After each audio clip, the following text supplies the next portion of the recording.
Long, long ago, in the village of Tosa, in southern Japan, a boy named Manjiro went fishing. He sailed off with 4 fishermen and had good luck finding fish.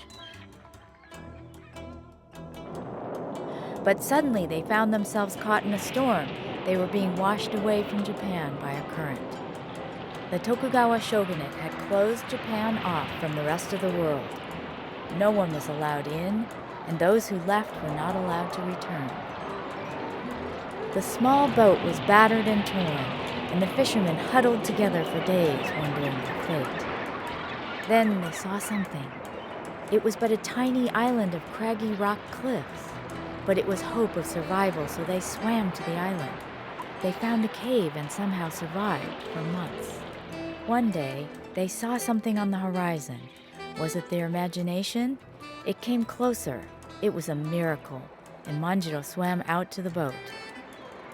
Soon they were taken aboard a big ship.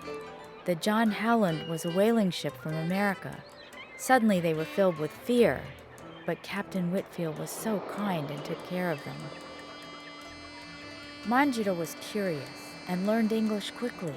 Soon he could communicate with the sailors from the faraway land.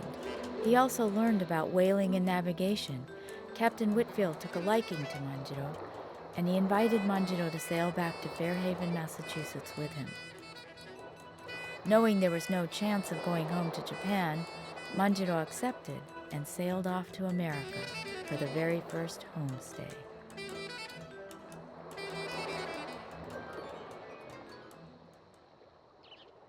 Fairhaven was a world Manjiro could not have imagined. He fared well there. He went to school and learned much about this new world. He even went off on another whaling journey.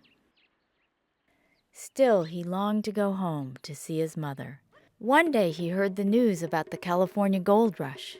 From his whaling work, he'd earned enough to make his way to California.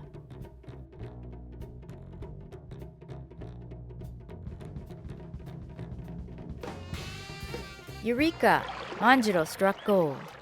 With enough gold in his pockets, he began his journey back home to Japan.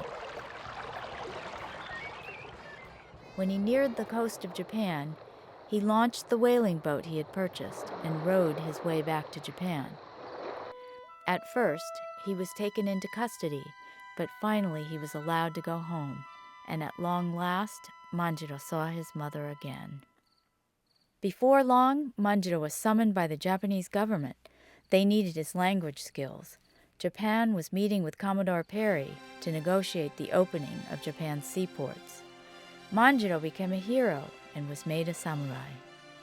In 1860, he boarded the Kandin Maru to return to America. As an official interpreter, Manjiro was part of the first ambassadorial mission to America. After their time in San Francisco, the delegation traveled to Washington, D.C. Then in 1870, Manjiro made his way back to Fairhaven and reunited with Captain Whitfield.